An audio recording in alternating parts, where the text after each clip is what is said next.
Hello, my name is Taylor, and in this video, I'll be exploring how our everyday consumer choices impact the environment. From the small choices we make every day with what we eat and the products we buy, to corporate industry decisions that may impact the environment. These decisions leave a carbon footprint, which can either harm or help this planet. Have you ever thought about how your daily purchases online or in person affect this planet? Overconsumption, unsustainable consumer habits, and industry actions contribute heavily to global carbon emissions without even realizing it. Consumer behavior affects the demand of the products, which affects the industries that make them. According to the researcher Peter Davern, carbon dioxide emissions rose 12-fold in the 20th century because of the way we live and consume. Even deforestation now accounts for 25% of human-caused CO2 emissions. Davern, 2008, page 21. But what is important is that consumer choices have the power to influence industries. In the 1970s, growing public protests and media attention led to an instant decline in demand for seal pelts, which demonstrates how the change of consumer preferences can force companies to respond. Davern, 2008, pages 188 to 189. Kripa et al. 2021 shows Figure 3 and Figure 8a. In Figure 3, total global emissions in 2018 are shown and the annual growth since 2010 is shown. In Figure 8a, the industry global GHG emissions trends are shown, which shows even more emissions that have trended and increased over the years. What's really behind all of this overconsumption is capitalism. There is a consumer culture that thrives on getting us to buy more and more, which is unsustainable consumption. Marketing tactics play a huge role in this, advertising and pressuring us to buy, even when we do not need the product. Often, we are unaware of the damage we cause to the environment from supporting the supply chains they have. A great example of capitalism and pressuring us to buy more is fast fashion. Every year, so many clothes end up in landfills because they are cheaply made and go out of style so quickly. Bick et al. 2018 explained that the fast fashion industry promotes overproduction and overconsumption that results in environmental harm, polluting the environment, wasting textiles, and increasing carbon emissions. Companies must always sell, so they create this cycle where we always buy even if these clothes that are produced are polluting the environment.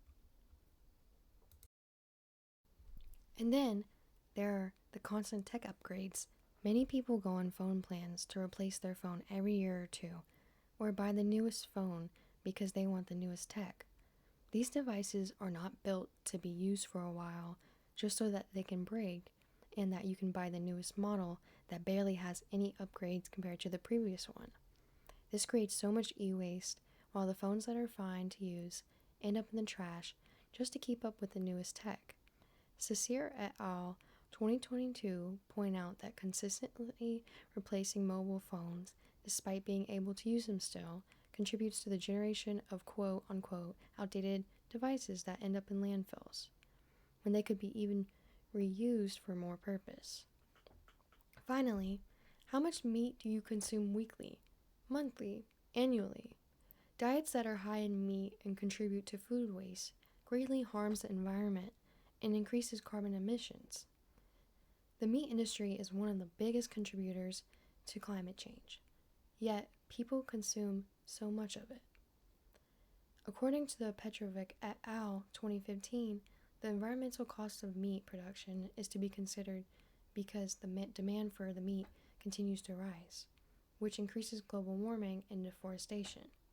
In general, food waste is also an important issue to the environment.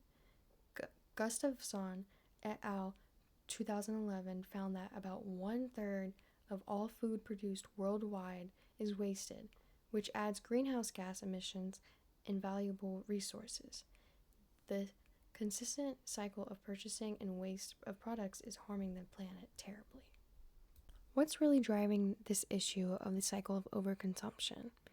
It's not just the big marketing industries, it's also us.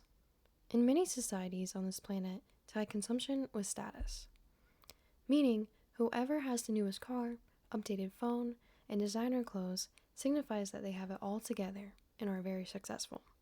That more is better. There is also a lack of education about the environmental impact of our choices.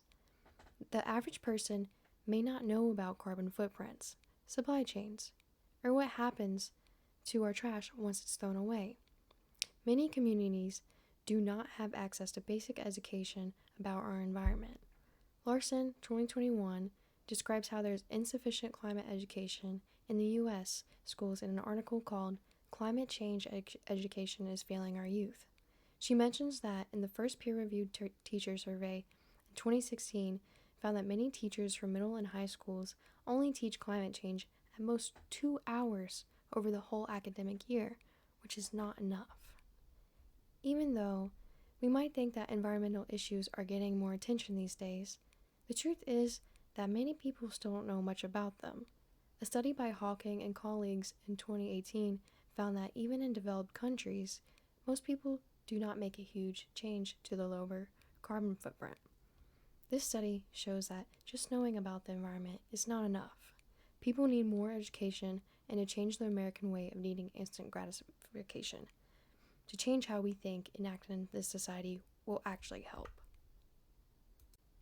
This connects to an idea we talked about in class, how environmental harm sometimes is not illegal. The textbook Green Criminology, An Introduction to the Study of Environmental Harm, explains that just because something isn't against the law doesn't mean it's okay.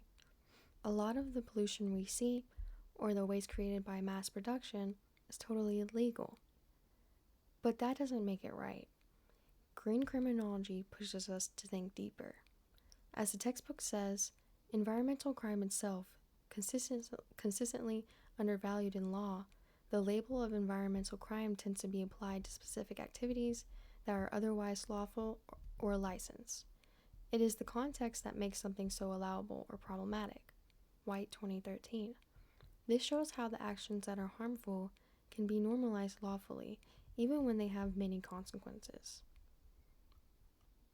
It's easy to look at consumers as victims, but we also have the power to help the environment for the betterment of the future. As we purchase from these companies, we tell them what we want. Eventually, if we buy more secondhand clothing from a thrift store or more plant-based meals, industries will get the idea and change what they are selling. A blog by Toxygen shows 12 steps that we can take to live more sustainably, daily. At the end of the day, what we do daily really does matter. So the things we buy, the way we eat, the brands we support, it all adds up. Consumer habits help shape the market. The issue feels unchangeable at times, but awareness and small actions creates a ripple. If many of us create ripples, we can create waves, great impacts. We can start with reducing our carbon footprints and be more mindful about what we consume. So here's what you can do. Start paying attention to what you support with your money. Choose ethical brands, cut down on waste, and eat more sustainably. Even changing to reusable bags, thrifted clothes, or more plant-based meals. These small steps can make a big difference. Industries will eventually listen if we all make these steps. Here are the APA citations for all sources used. Thank you.